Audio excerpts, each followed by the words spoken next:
Саламатсыңар. География сабагына хош келдиңер. Демек, балдар, биз дүйнөлүк океандардын жана континенттердин географиясын өтүп жатабыз. Бүгүнкү сабактын темасы географиялык маалымат булактары, карта географиялык билимдин өзгөчө булагы, айлана чөйрөнүн изилдөөнүн географиялык методдору. Демек, сабакты баштаардан мурун үй тапшырманы айтып алайын. Демек, үй тапшырма 200 миллион жылдан кийин жер шары деген моделин түзүңүз. Демек, сиздин оюңуз боюнча 200 миллион жылдан кийин жер шары кандай моделде болушу мүмкүн? Толук фантазияңызды ойлоп, аны өзүңүздүн оюңуз боюнча кандай болот да, андан тышкары далилдешиңиз керек. Эмне үчүн 200 миллион жылдан кийин жер шары мындай же тигиндей моделде болот экен. Андан тышкары 21 беттеги суроолорго жазуу түрүндө жооп бериңиз жана Я класстагы тапшырмаларды аткарыңыз. Бүгүнкү сабактын максаттары жана милдеттери. Географиялык карта, глобус түшүнүктөрүн калыптандырабыз. Географиялык картанын касиеттерин анықтайбыз. Масштабы боюнча карталардын ортосундагы айырмачылыктарды көрсөтөбүз. Географиялык карта менен аймактык пландын айырмасын көрсөтөбүз. Маалымат булагы катары географиялык карталардын ролун демек далилдейбиз да. Адамдардын мейкиндик ой жүгүртүүсүн өнүктүрүүдөгү географиялык картанын ролун дагы аныктайбыз.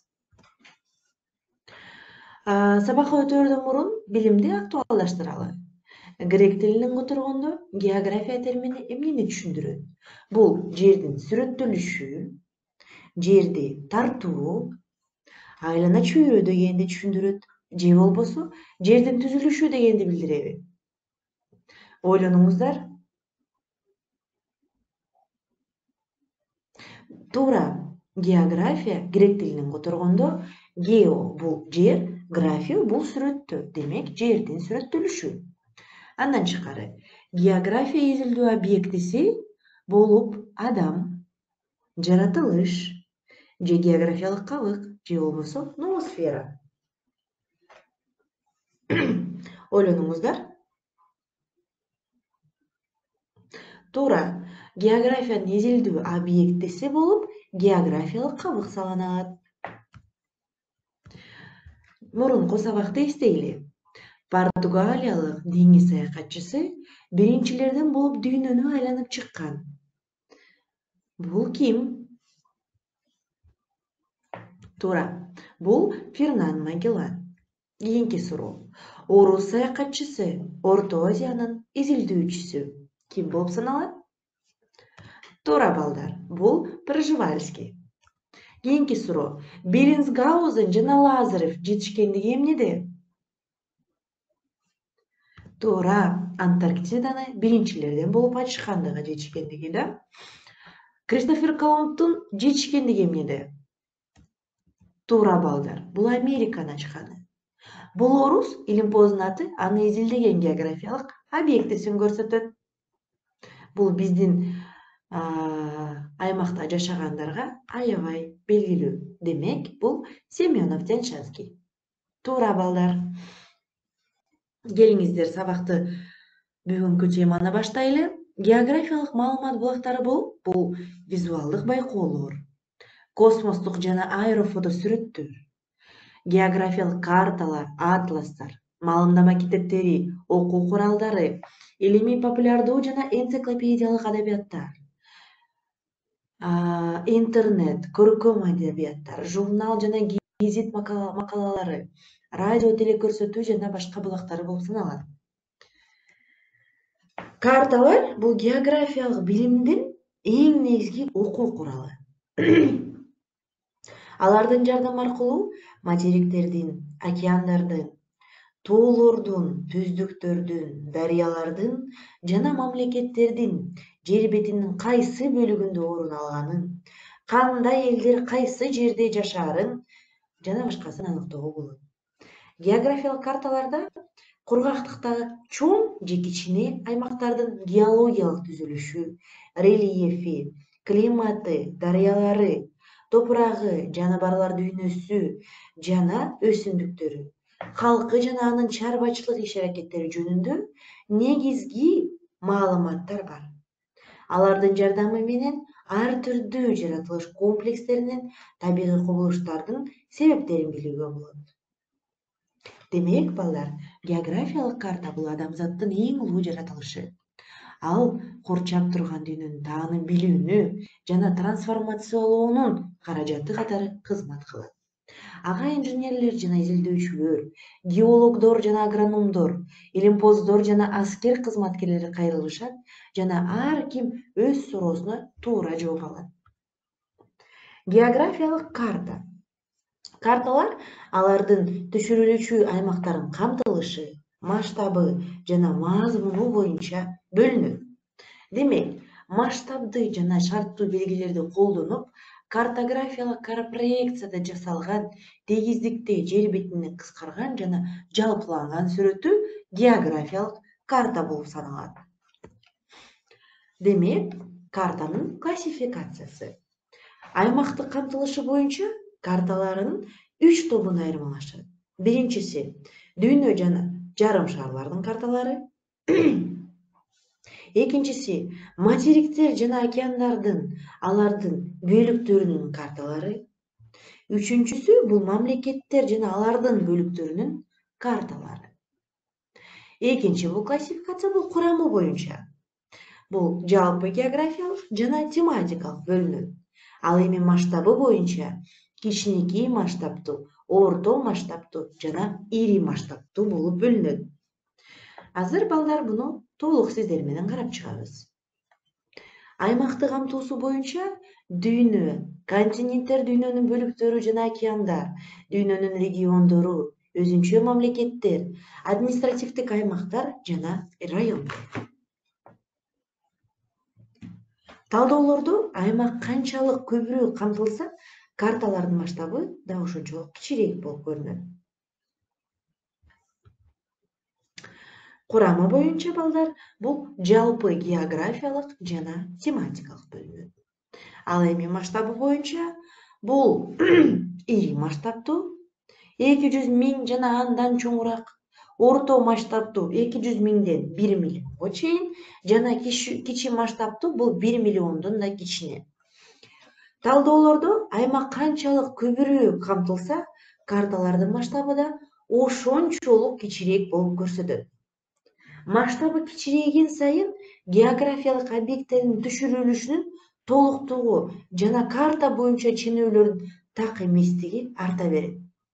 Ошондуктан ал карталар так ченөөлөрдү жүргүзүү үчүн жараксыз.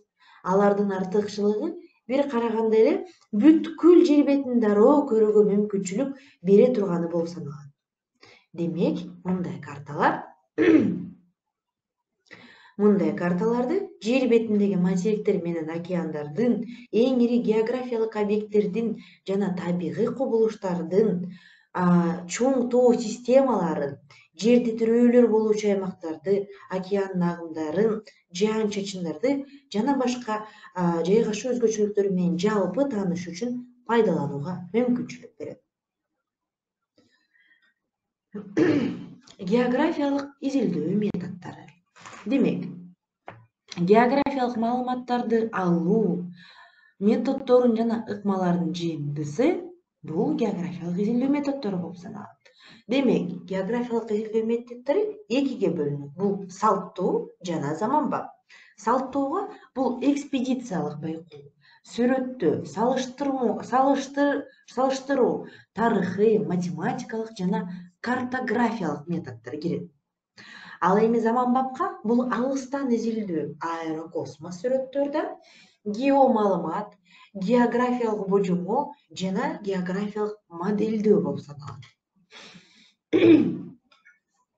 Демек, балдар, биз сиздер менен курамы боюнча жалпы географиялык жана тематикалык болуп бөлүнөт дедик, Мазмунуна жараша бардык карталар жалпы географиялык жана тематикалык болуп бөлүнөт. Жалпы географиялык карталар жер бетиндеги рельеф, дарыялар, деңиздер, көлдөр, мөңгүлөр, калктуу пункттар, жолдор, чек аралар, билдей чаргылар көздөрлөт. Топографиялык карталарда да жалпы географиялык топко таандык, алардан толук жана так маалыматтарды алууга болот. Тематикалык карталар жаратылыш компоненттеринин рельефи менен сууларын, өсүмдүктөрүн, топурагын, климатын, жаныбарлар дүйнөсүн же эл чарбасынын тармактарын, түрлөрүн камтыйт. Алардын мазмуну ошол карталарга арналган тема менен аныкталган. Мисалы, өсүмдүктөрдүн картасында алардын түрлөрүнүн жайгашуусу, климатка карата температура менен жаан-чачындардын бөлүнүшү жана шамалдардын багыттары көрсөтүлөт. Картадагы түшүрүлгөн шаарлар жана дарыялар фон, ошондой эле ориентир катары кызмат аткарат. Айрым учурда тематикалык карталар өз ара байланышкан курамдык бөлүктөрдүн же кубулуштардын бир нечесин камтыйт. Алар комплекстүү карталар деп аталат. Материктердин мындай карталары, мисалы, 7-классынын атласында берилген.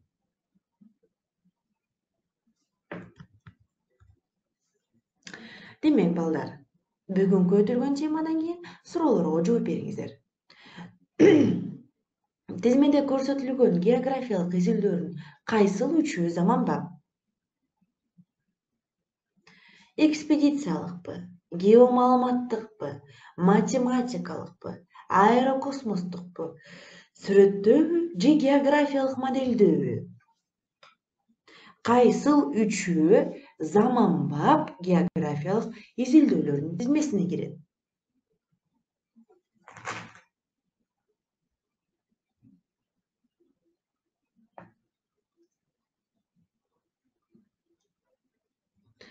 Туура, балдар. Бул геомаалыматтык, аэрокосмостук жана географиялык моделдөө. Азыр, балдар, географиялык изилдөө методу менен анын мүнөздөмөлөрүнүн ортосунда шайкештикти орнотуңуз. Биринчи тилкенин ар бир элементи үчүн экинчи тилкенин ичинен тиешелүү элементти тандаңыз. Ыкма бул тарыхый, экспедициялык, байкоо, аэрокосмостук. Ал эми мүнөздөмөсү бул келечектеги изилдөө объектинин абалы жөнүндө алгачкы маалыматтарды чогултуу. Географиялык объекттердин өнүгүшү жана өзгөрүшү жөнүндө фактылык маалыматтарды алуу. Жаратылыштын жана коомдун объектилеринин өнүгүү процессин изилдөө. Космостук аппараттардын жардамы менен жерди изилдөө жана картага түшүрүү. Кайсылар, балдар, шайкештүү болуп саналат? Мисалы, тарыхыйга географиялык объекттердин өнүгүшү жана өзгөрүшү жөнүндө фактылык маалыматтар алуу. Экспедициялар бул келечектеги изилдөө объектинин абалы жөнүндө алгачкы маалыматтарды чогултуу. Байкоо жаратылышты жана коомдун объектилеринин өнүгүү процессинде изилдөө. Ал эми аэрокосмостук, космостук аппараттардын жардамы менен жерди изилдөө жана картага түшүрүү. Туурабы, балдар? Азаматсыңар, баракелде. Балдар, сабактын темасын түшүндүңөрбү? Сабакта өз ишиңди кандай баалайсыз? Сабакта кыйынчылыктар болдубу? Үй тапшырма. 200 миллион жылдан кийин жер шары кандай болот деген макетин түзүңүз. 21-беттеги суроолорго жазгы жүзүндө жооп бериңиз. Я класстагы тапшырманы аткарыңыз. Балдар, көңүл бурганыңыздар үчүн чоң рахмат. Кийинки сабакта көрүшкөнчө сак саламатта калыңыздар.